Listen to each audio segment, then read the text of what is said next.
Hello there, welcome to the Detalles. You are here because you're ready to change the appearance and ambience of your home using the Stone Stencil Kit by the Detalles. Stencil is easy to use, easy to clean up, and can be reusable multiple times.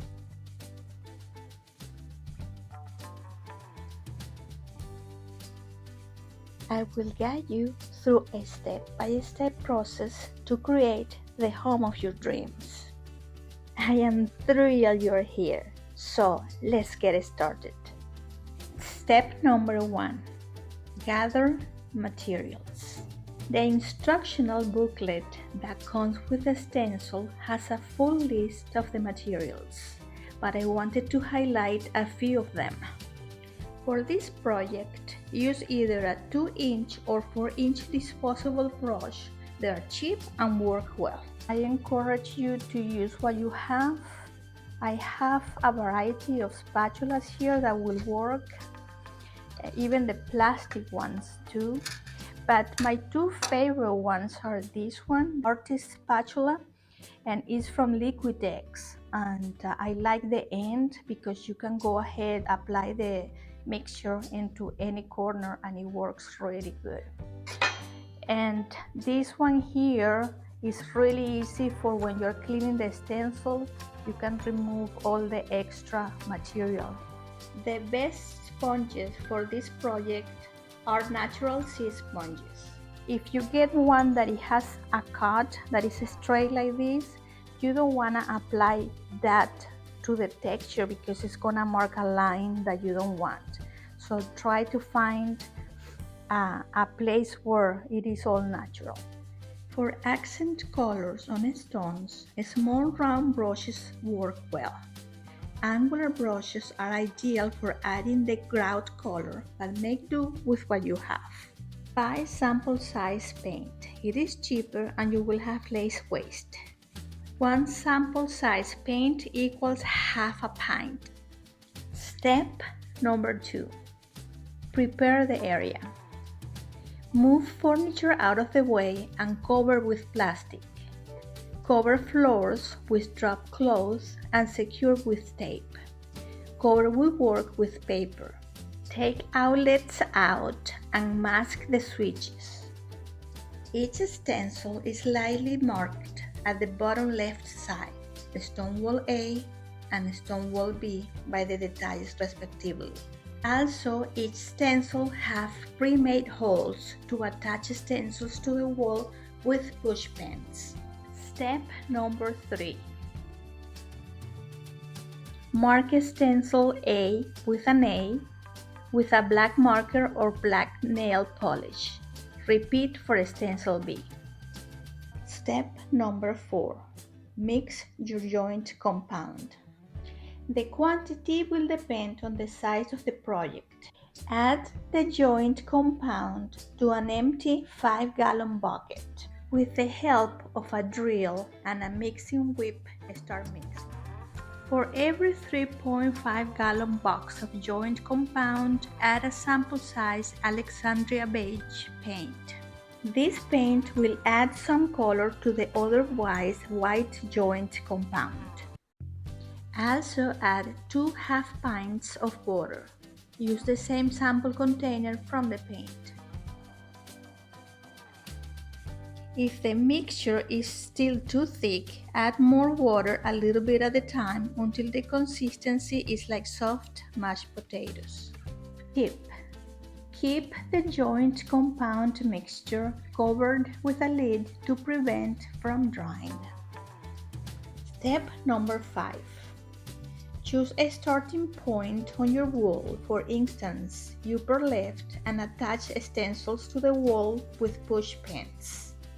Start with stencil A on the left and stencil B on the right for the first row. Make sure the stencils are next to each other. Step number 6.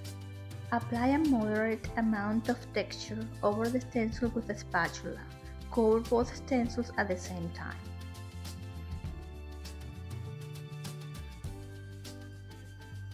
Step number 7. After waiting about 5 minutes for the texture to set up, remove push pins and stencils from the wall.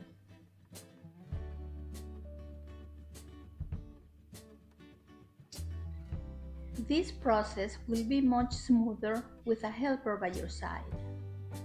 Step number 8. Clean the stencils. Always clean the stencils right after removing them from the wall. Do not let the joint compound dry on the stencil.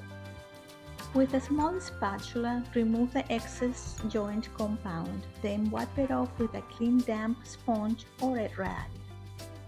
Step number 9. Texturizing the stones. By now, the joint compound applied to the wall should be semi-dried. With a damp sea sponge, apply pressure to all the stones to texturize them. When you get a hand for this, it ends up going quickly. It takes a little practice to figure out the most effective and efficient way to do it. Step number 10. Connecting the stones. Connect the stones at the top where the gap left by the stencil meets the ceiling. Now, in this area where the two stencils meet, there is a line. This stone is gonna become bigger. But now you're not gonna see the seams from the stencil, and it's going to look more realistic.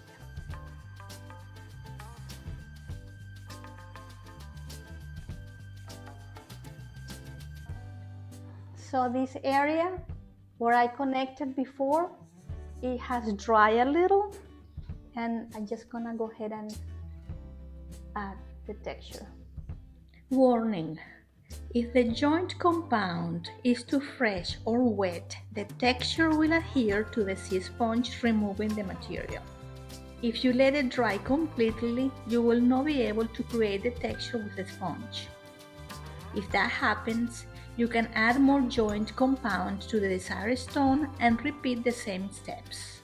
Lightly spray the stone with water before adding the joint compound. Step number 11. Continue working down the line. So this is A again. And then I'm gonna get really close to where the joint compound starts.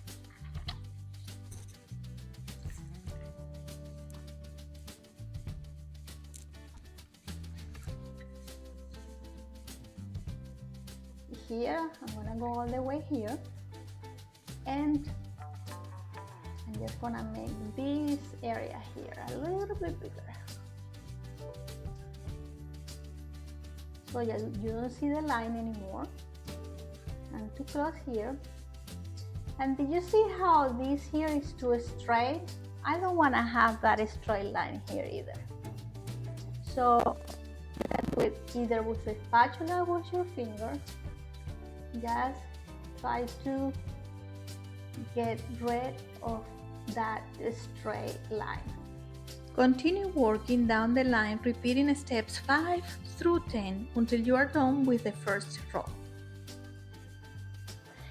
If you are up to a point that you need to take a break and you're gonna come back again, it's good to spray the mud a little and then spray the rag so your mud doesn't dry off.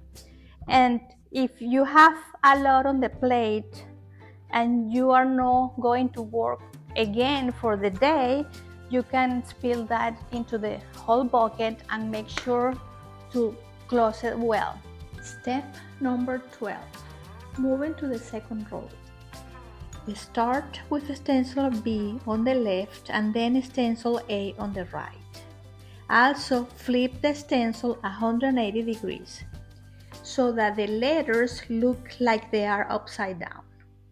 Repeat steps 5 through 10 until you finish the complete line on the second row. Create a connection when moving from the first row to the second row at the top where the two stencils meet. Also, connect the stones from stencil A and stencil B or B and A. Refer to the instructional booklet for the graphic details. To correct mistakes or resize the stone after the joint compound has dried, spray water over the stone and use a small spatula to decrease its size. To enlarge a stone, spray water on it and apply joint compound until you achieve the desired size. Remember, real stones vary in sizes and thickness. It will look more realistic to have stones that look thicker and others thinner. Joint compound can sometimes seep under the stencil and blur the grout line. Cleaning the area with your finger usually fixes the issue. Step number 13. Moving to the third row. On the third row, go back to AB subsequently, switching the stencil in each row until the wall is completed.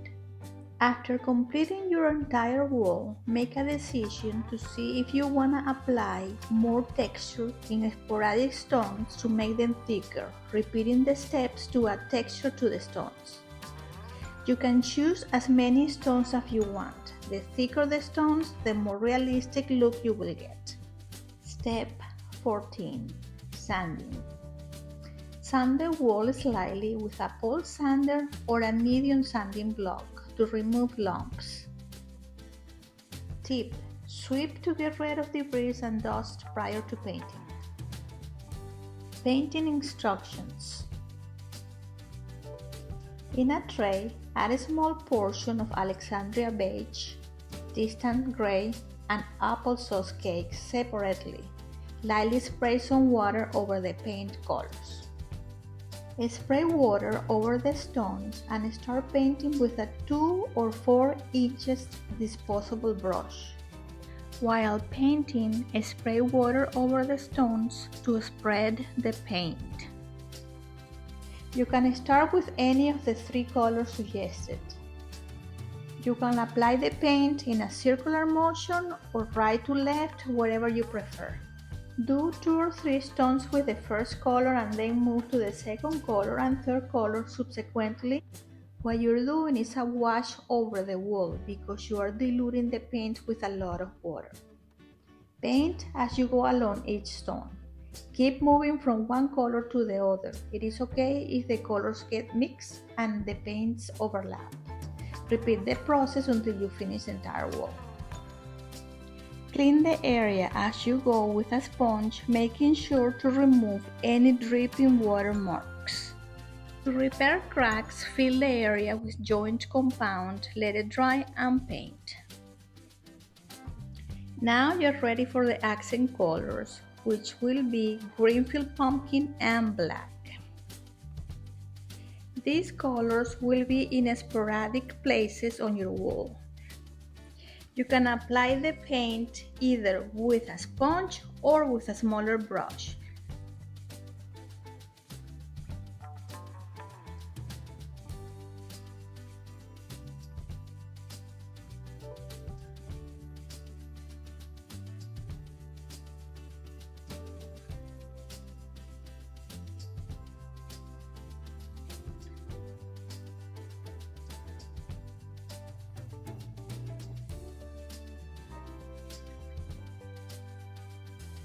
Add distant gray to the grout line with a brush and soften the color with a sponge. Warning: even though the paint helps to seal the joint compound, I don't recommend using this technique for a backsplash. Congratulations! You have accomplished your goal. I trust you have enjoyed this DIY journey and that your wall reflects your vision beautifully. Keep in mind, it is the little details that make a significant impact. If you haven't subscribed yet, please do so. Thank you.